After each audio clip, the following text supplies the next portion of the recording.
एक कहानी आपसे कहूं। एक राजा ने एक रात सपना देखा स्वप्न में कोई अंधेरी छाया उसके कंधे पर हाथ रखे खड़ी। उसने पूछा, कौन हो तुम? उस छाया ने कहा, मैं हूं तुम्हारी मृत्यु,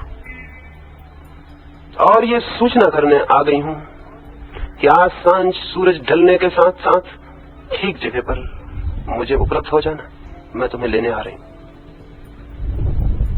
मौत की खबर सुनकर किसकी नींद न टूट जाएगी? उस राजा की नींद भी टूट गई। आधी रात थी, घबरा उठा, क्या अर्थ है इस स्वप्न का? राजधानी में बड़े बड़े स्वप्न विश्लेषक थे, ज्योतिषी थे, ज्ञानी और पंडित थे, शास्त्रों के जानने वाले व्याख्याकार थे। सबको खबर भेज दी गई कि शीघ्र चले आओ। आधी रात उठा लिए गए सारे ज्ञानी राजधानी के। आए, पूछा राजा से, क्या अड़चन आ गई?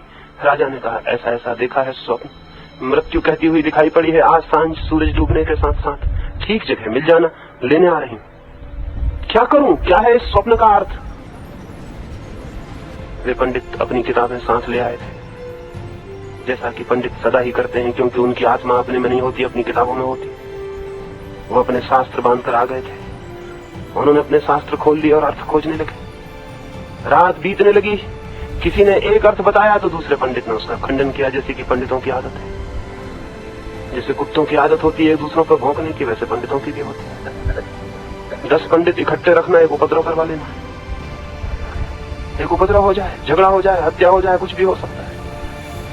वे सब एक दूसरे का खंडन करने लगे, एक दूसरे के शास्त्र की निंदा करने लगे, एक दूसरे की व्याख्या को गलत बताने लगे। राजा बड़ा परेशान हो उठा, सांझ बहुत जल्दी हो जाएगी और इन पंडितों की व्याख्याओं का कोई अंत न दिखाई पड़ता था। इसमें से कोई निष्पत्ति, कोई निष्कर्ष निकलता हुआ दिखाई नहीं पड़ता था। आखिर वो घबराया, सुबह हो गया, सूरज उगने लगा और पंडितों का विवाद बढ़ता जाता था। जब उन्होंने बात शुरू की थी तब तो कुछ साफ भी था, अब तो वो भी साफ न रहा था और उलझ गया था मामला। क्या था अर्थ? कुछ तय करना मुश्किल था। उनके शब्दों में और सिद्धांतों में बात और खो गई। राजा का एक वृद्ध नौकर था, उसने उसके कान में कहा, महाराज, इन पंडितों को कयामत तक भी निष्कर्ष मिलेगा इसकी कोई आशा नहीं। दुनिया का अंत आ जाएगा, ये निष्कर्ष न निकाल पाएंगे। आज तक पंडित कोई निष्कर्ष निकाल पाए? आज तक किसी बात पर वे सहमत हो पाए? आज तक कोई नतीजा मिल सका है उनकी चर्चाओं और विवादों से?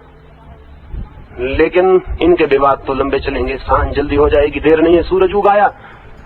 और जो सूरज उग आया है उसके डूबने में देर कितनी लगेगी? क्योंकि जो उग आया है वो डूब ही जाएगा। असल में उगने में ही डूबना शुरू हो गया है, सूरज ऊपर उठ रहा है। तो अच्छा होगा ये इन्हें व्याख्या करने दें। आपके पास कोई तेज घोड़ा हो तो लेके भाग निकले, इस घर से जितने दूर हो सके निकल जाएं। मौत ने संकेत स्पष्ट दिया है, इस घर में जहां मौत की छाया पड़ी हो और जहां मौत ने आके कुछ सूचना दी हो कंधे पर रख के, वहां रुकना एक क्षण भी उचित नहीं। राजा को बात समझ में पड़ी। पंडित अपना विवाद करते रहे, राजा भागा। उसके पास तेज घोड़ा था। तेज घोड़े पर बैठकर उसने यात्रा शुरू की। भागा वो प्राणों को छोड़कर, अपनी उस पत्नी को जिससे उसने बार बार कहा था, तेरे बिना एक क्षण भी जीवन असंभव है, उसकी भी उसे याद ना आई कि उससे विदा मांग ले।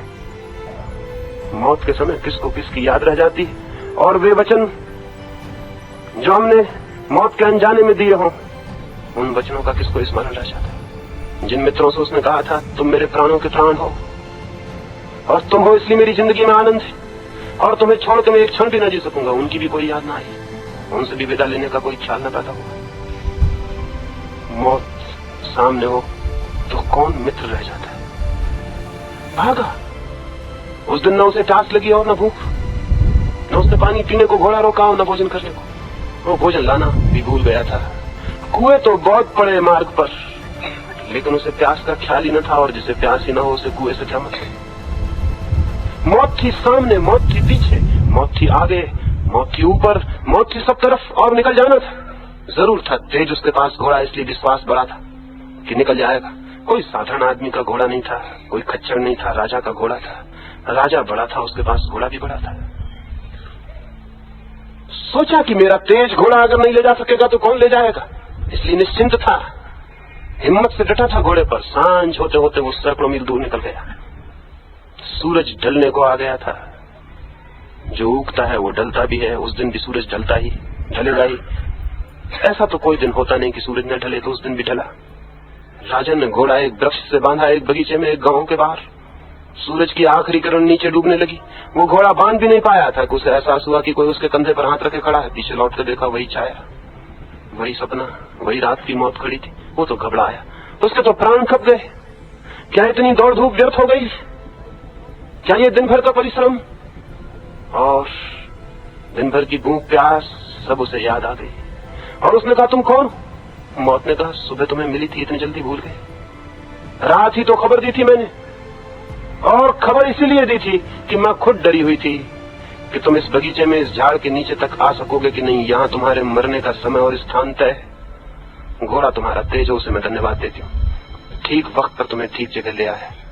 मैं खुद घबराई हुई थी कि कैसे होगा ये, तुम हो इतने दूर, कैसे आ पाओगे इस जगह।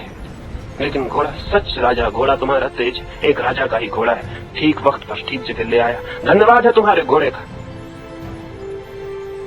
जिससे दिन भर भागा था, सांझ उससे मिलना हो गया। जिससे भागा था उससे ही मिलना हो गया। और भागना बन गया माध्यम पहुंचने का वहां जहां से बचना था। ये कहानी कोई एक राजा की नहीं, सभी की कहानी।